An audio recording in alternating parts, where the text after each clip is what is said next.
First up is the Managing Director of AM Marketing, which she founded in 2012. They are a Google Top 30 partner and have won numerous awards, and I'm sure you're going to tell us about them. Specializing in PPC, AdWords, YouTube, and the Google Display Network, so very Google focused.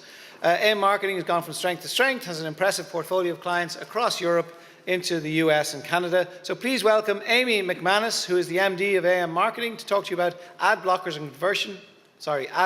and conversion, what you really need to know. Amy. Hi. Wonderful. Ooh.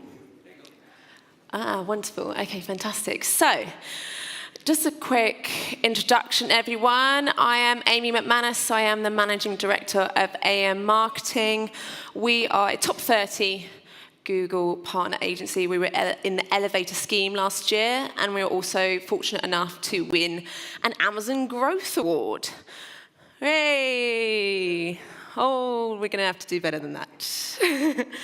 Just to give you a bit of an insight, my presentation style is a bit like panto, so we're going to see how we go from there. So I'm a TEDx speaker, and the talk that I have for you today is a development on a TEDx talk I did last year on ad blockers, how they're changing the online industry, and what you need to know with regard to targeting people that are using ad blockers, how to still continue converting these people and getting them to look at your businesses. One thing that people don't know about me is that I'm also an MOD certified marksman, which I normally tell people just before I'm about to send them their invoice. So during all of this, my Twitter handle, my Instagram handle, they're at the bottom, so please feel free to take pictures. If you think of any questions with regard to anything that I've said, please take a picture, tweet me, come and see me afterwards, and I will get back to answering you all of those on Twitter. Okay? So I'll start with a simple question. Who here likes being targeted with advertising? A very brave sir in the middle there, well done. But that's good, that's sort of the response that I was after, because even though we're in this digital marketing industry and a lot of us work for agencies, who likes being targeted with advertising? But amazingly, there's a lovely bit of software called the ad blocker that can block a lot of the advertising that we see online. See, in general, people hate being advertised to. So it's no wonder that the number of people using ad blockers has increased year on year since 2011. Now, according to a recent report by PageFair, the number of people using ad blockers has increased from 21 million back in 2011 all the way to 236 million. And this doesn't include the number of people using it on mobile devices. That's 380 million. Now, and that's last year. These figures have increased since then. Now, rather interestingly, according to this report, the number one reason that people downloaded an ad blocker is not because ads were reducing the running speeds of their browsing. It's not because of the number of ads they were receiving. It was actually due to interruption. People are browsing online, they're watching their videos, and they're getting fed up with being interrupted by advertising, and therefore downloading these ad blockers in order to take action and rectify it. So this got me thinking, what if this curve continues to go up? What if the number of people using ad blockers just increases, and suddenly we enter this era where everyone's using ad blockers? It's around about 25% of all people online at the moment. But what if it was 100%? What if online advertising ceased to exist as we know it? Would that be a good thing? And then in the absence of online advertising, what, if anything, replaces it? And how do we carry on converting the customers without being able to use advertising that we traditionally use today? So, yay! We're in the ad blocker future. There are no ads allowed. So there's going to be some positives that come out of this, particularly for the consumers. So first of all, we've got rid of this disruption. When we're online, the experience flows a lot more readily. There's no interruption there. People can just browse the internet to their heart's content. It's a lot more organic experience. And without advertising, everyone's going to have to fight a little bit more for our attention, right? So your fake news is a thing of the past. Advertisers realize that they have to put a little bit more effort in order to grab our attention, because they can no longer put a load of budget behind advertising in order to just get in front of the people that they want. And secondly, it levels the playing field. So regardless if you're a great big global multinational or an SME or a one-man band, every single person has got the same objective, and every single person has got the same availability to get in front of the people that they want, because it's no longer the largest marketing budget that wins. Sounds great, right? But hang on a minute. There is no such thing as a free lunch.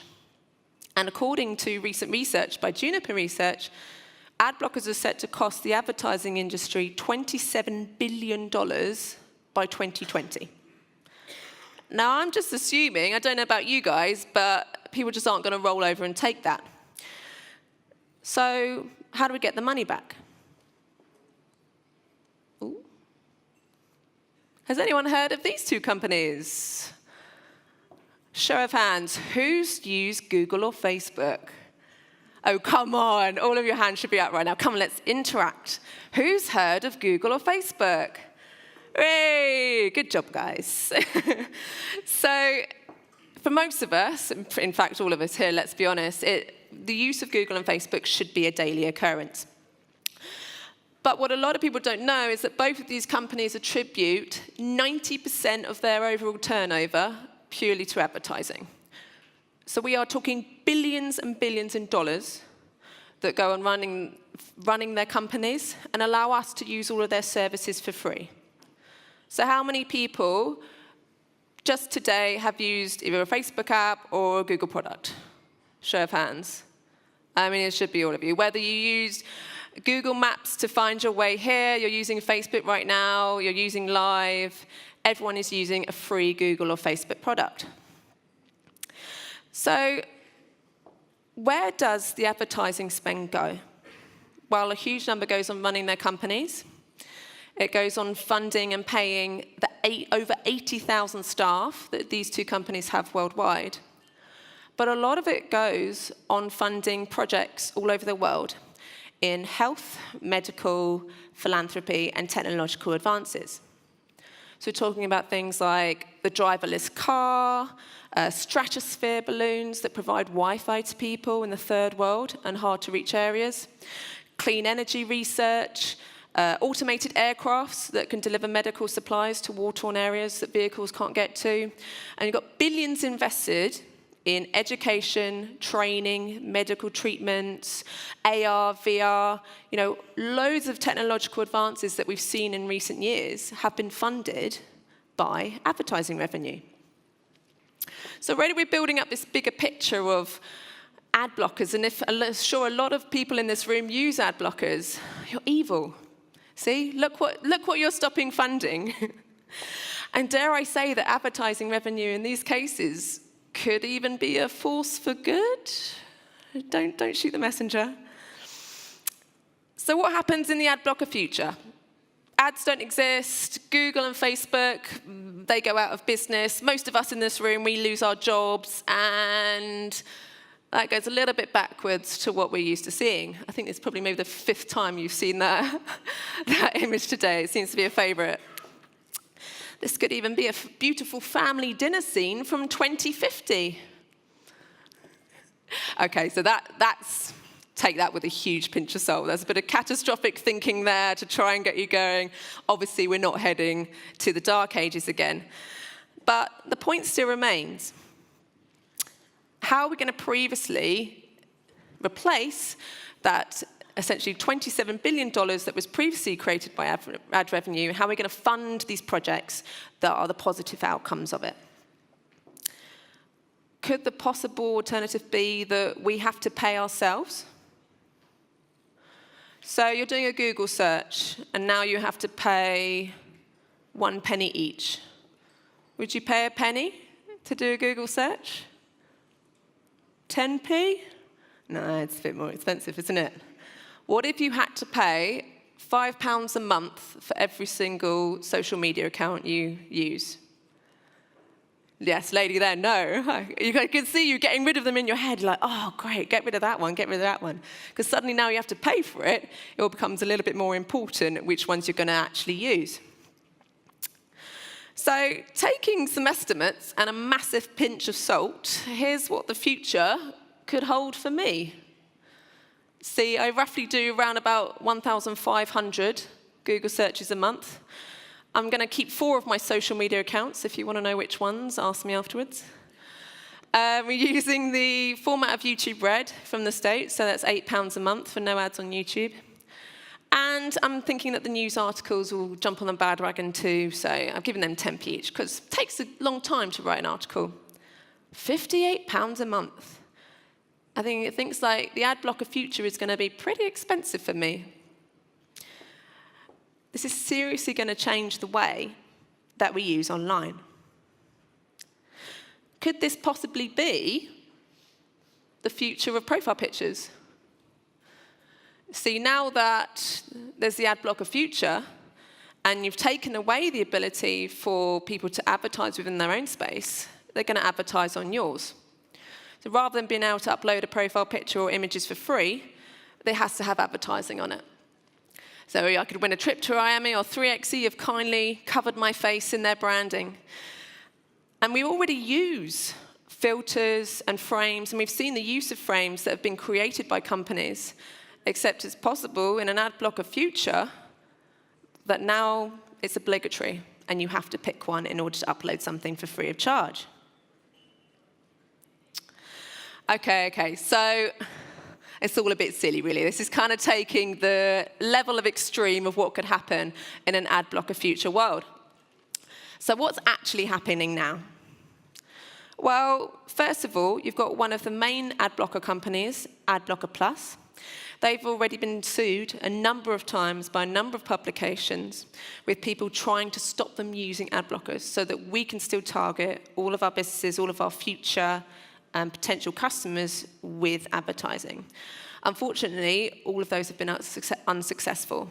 So it's very unlikely that the ad blocker company is going to be stopping anytime soon due to lawsuits. Some websites at the moment, they also ask for fair usage. So they ask that if you want to read their content, if you want to access their videos, access their blogs, that you stop using any ad blocker that you have currently installed. But if that does happen, and they do ask that, 75% of people will leave the website. So that's not really an option either. So one thing I do need to talk about is the fact that for anyone using ad blockers here, it's not simply a case of downloading that ad blocker and fine, I've got no ads. Ad blocker companies like AdBlock Plus, they are a company themselves. They do want to make a profit. So in most cases, they will just sell to the highest bidder. So when you download an ad blocker, not only are you stopping the revenue that's going to the companies that could be funding other projects, but it could also be that actually you're being advertised to by someone that has just paid for their ads to get through the sieve. So what is the most likely scenario for all of us? And when more and more people start to use ad blockers, what's going to happen? What does it mean for our businesses? So I'm a great believer that disruption and change move us forward, and they'll help push the online advertising industry to develop and progress. Reportedly, Google is creating its own ad blocker. And in that case, they'll beat the rest of them at their game. A lot of the ad blocker companies we already see will most likely be bought out or fail when Google produce theirs, and they fail in comparison. Also, I'm assuming that Google is going to allow all of their ads that they currently run to pass through their own ad blocker software, so no changes needed there. But in general, advertisers are going to have to get a lot better at their own game. We're going to have to create better content, and people are really going to have to start creating consumer-focused advertising, okay? So some of the things that you can do for targeting people that are using ad blockers are already available to you, and that's what a lot of companies are doing and what we're seeing a lot within my agency. So when you're talking about 25% of all the people online using ad blockers, that's a lot of potential people that you are missing in your markets. So what I want you to think about, guys, is, everyone heard of BuzzFeed? Who uses BuzzFeed? Show of hands? Oh, not that many. Okay, so for BuzzFeed, it used to be just an area where blogs would be created and people would write interesting stories. But now you'll get companies that will create content in partnership with BuzzFeed. So they'll create a really interesting video, a recipe, a really interesting blog piece. And because that content, even though it's branded, is so interesting and people share it, and you end up getting a lot of reach organically, that's the way to combat an ad blocker. So even though BuzzFeed is essentially just content, a content website, it receives 200 million unique views on their website each month and 2.2 billion video views a month. So we're talking huge numbers here just for people that are creating content. They craft stories that people are inspired to share organically, and the big brands are getting on the bandwagon, and there's no reason why you guys can't too. YouTube is a great resource. I know that some people today have spoken briefly on YouTube, but whatever you guys are doing in your businesses, you need to be creating video content, particularly in 2018. Whether you put it on YouTube, whether you put it on Twitch, it's really, really important to show the inside of your business. You see, all your customers, they're very greedy now. Everyone wants a VIP ticket. Pre-created content isn't enough anymore. They want to see what's going on in the background. They want to see the VIP, what's happening. They want to see the ins and outs of your company. And creating Facebook Live is a great way to show this, but creating YouTube videos, showing off what you've got, those are really great ways to get people interested in your company and showing you who you are. Word of mouth, again, and review building online, another great way to show people. I'm sure that you agree that if you were searching for a company online and say someone's using an ad blocker, they can't see the difference in between the ads. One person's got 100 reviews, 5-star, one person's got 1.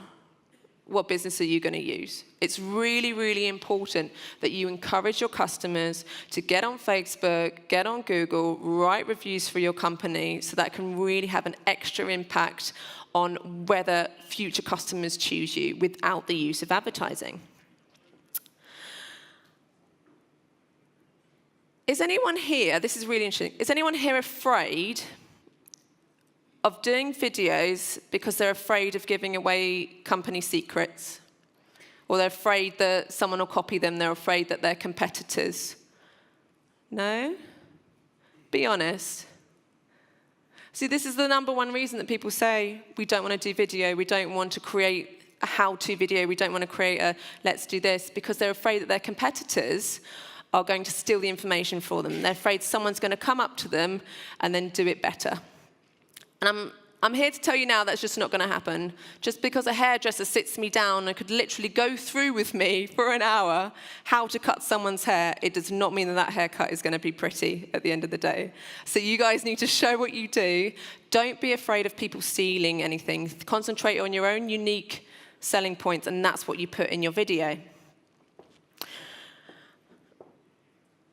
So the point of this I take away, and sorry, it's been a bit of a quick one, but ad blockers are coming, they're here to stay, they're not going to be taken down. Google may produce its own ad blocker, which is going to completely change the game. But until then, you need to be creating great content that builds relationships with your customers, and think of ways that don't require advertising to survive in the ad blocker world. And don't rely solely on ads. Thank you very much. Thank you.